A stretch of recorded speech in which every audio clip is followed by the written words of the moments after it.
Assalamualaikum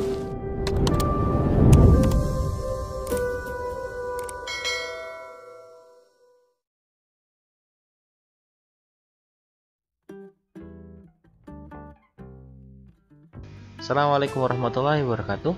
Selamat datang kembali di channel kami Asrul Hidayat. Masih membahas tentang P3K di tahun 2021 khusus untuk formasi guru honorer, 1 juta guru honorer. Pertanyaan tentang pendaftaran yang sering muncul dari banyak teman-teman rekan-rekan guru honorer ya, tentang seleksi P3K di tahun 2021. Sebelum kita masuk di pembahasan, seperti biasa, teman-teman yang baru menemukan channel ini silakan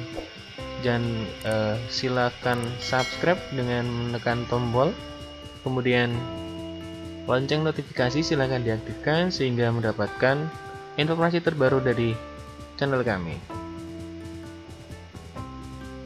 Kita masuk di pembahasan. Pertanyaan yang sering muncul, yang pertama adalah di mana mendaftar, di mana kita bisa mendaftar, apakah di website instansi yang kita lamar atau di mana. Nah, ini ada beberapa salah mispersepsi ya, bahwa pendaftaran P3K itu dilakukan di satu alamat website, yaitu sscasn.bkn.go.id. Nah, ini ya, sesuai dengan pasal 16 di Peraturan BKN nomor 1 tahun 2019 tentang petunjuk teknis pengadaan P3K, pendaftaran dilakukan secara online melalui laman https://sscasn.bkn.go.id atau laman lainnya yang ditentukan oleh BKN. Jadi semuanya terpusat di sini ya, Bapak Ibu guru. Semuanya di sscasn.go.id.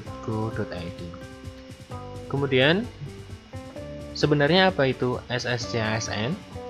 Akan kita bahas. Nah, SSCASN atau Sistem Seleksi Calon Aparatur Sipil Negara adalah situs resmi pendaftaran ASN secara nasional sebagai pintu pendaftaran pertama seleksi ASN ke seluruh instansi, baik pusat maupun daerah, dan dikelola oleh Badan Kepegawaian Negara atau BKN RI sebagai panitia seleksi penerimaan nasional atau Panselnas.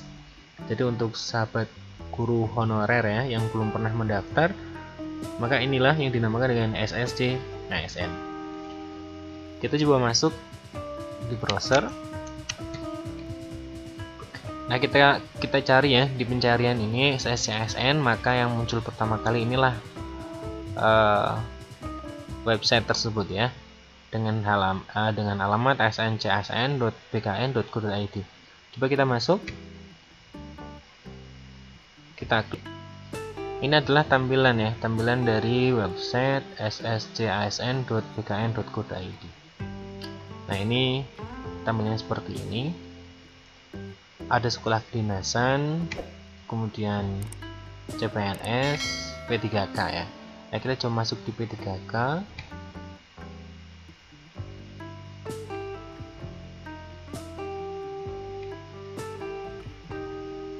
Nah, kita coba masuk P3K daftar sekarang ya.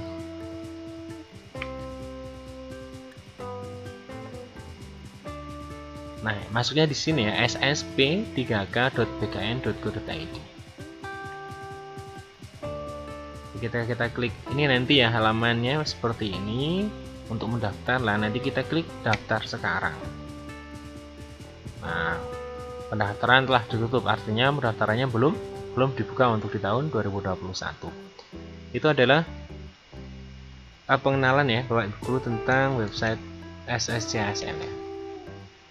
Kemudian kita lanjutkan. Untuk pertanyaan berikutnya yang sering ditanyakan adalah data apa yang harus diinput saat melakukan pendaftaran. Ini masih bersumber dari Peraturan BKN nomor 1 tahun 2019.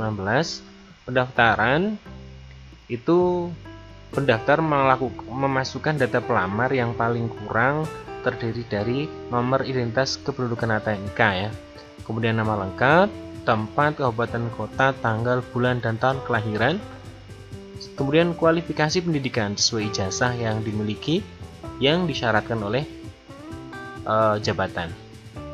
Ini adalah yang diinput ya. Selanjutnya, instansi yang dilamar, kemudian alamat email, dan nomor telepon dan handphone yang bisa dihubungi. Ini berdasarkan ini ya, 2019, BKN nomor 1 tahun 2019. Kalau berita kekinian itu tentang instansi, walaupun belum ada ya, belum ada peraturannya, belum ada juknisnya kan, tetapi di beberapa pemberitaan itu instansi tidak ada ya, tidak ada. Kita coba lanjut. Yang ketiga adalah ada berapa tahap pendaftaran. Tahap pendaftaran itu ada 3 ya. Yang pertama pembuatan akun, kemudian mendaftar, setelah itu kemudian mencetak kartu ujian. Dari ketiga tahapan ini jangan sampai terlewatkan ya. Jangan sampai kita beranggapan ketika kita sudah membuat akun maka kita sudah mendaftar, belum. Pertama membuat akun, setelah itu akun itu kita gunakan untuk mendaftar. Nah, di pendaftaran itu bukti kita sudah mendaftar, maka ada pencetakan kartu ujian. Jadi ada 3 tahapan seleksi. Tahapan pendaftaran, maaf. Kemudian selanjutnya 4, apa sajakah dokumen pendaftaran? Dokumen yang kita siapkan untuk pendaftarannya. Ini di pasal 17 peraturan BKN nomor 1 tahun 2019 ya. Setelah pelamar melakukan pendaftaran, pelamar menyampaikan dokumen ya. Apa itu? Bukti registrasi, kemudian surat lamaran yang ditandatangani oleh pelamar, kemudian fotokopi KTP, fotokopi ijazah sesuai dengan kualifikasi pendidikan, kemudian pas foto ukuran 4x6, surat pernyataan yang telah ditandatangani oleh pelamar. Itu ada di lampiran 4. Loh, ini kan apa kita menyerahkan fotokopi? Apa benar ini informasinya? Nah, kita cek dulu. Di poin berikutnya disebutkan penyampaian dokumen yang dimaksud pada ayat 1 disampaikan dalam bentuk salinan cetak atau salinan digital ya. Dalam hal dokumen sebagaimana dimaksud pada ayat 2 disampaikan secara elektronik, maka dokumen disampaikan dalam bentuk pindai dokumen asli. Nah, ini jangan sampai lalai ya. Ya, teman-teman guru honorer jangan sampai lalai. Jadi pindainya berbentuk dokumen asli. Surat lamaran asli, fotokopi ijazah. Ini berarti asli ya, bukan fotokopi ya, maaf. Jadi KTP yang di-scan, kemudian ijazah asli, bukan fotokopi yang dilegalisir ya. Kemudian pas foto, kemudian surat pernyataan. Ini adalah dokumen pendaftaran. Dokumen pendaftaran ini sebenarnya adalah dokumen-dokumen yang nantinya dijadikan sebagai acuan di seleksi yang pertama ya, seleksi administrasi. Ketika kita sudah mendaftar dan kita sudah mengupload beberapa dokumen yang menjadi persyaratan, maka secara langsung kita sudah masuk di seleksi yang pertama, yaitu seleksi administrasi. Nah, kita masuk di pembahasan yang kelima. Apa sajakah tahap seleksi? Ini yang saya maksud.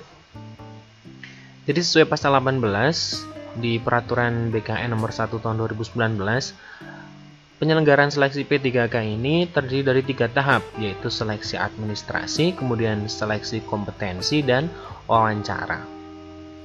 Nah, seleksi administrasi ini Bapak Ibu guru perlu cermati. Seleksi administrasi ini berupa seleksi berkas ya, kecocokan berkas yang dilakukan oleh BKN, seperti itu, oleh Panselnas ya.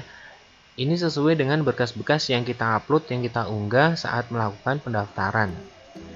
Nah, kemudian seleksi kompetensi ini adalah seleksi asesmen berupa soal-soal tertulis yang nantinya akan kita jawab, yang akan kita ikuti. Seleksinya berbasis komputer ya.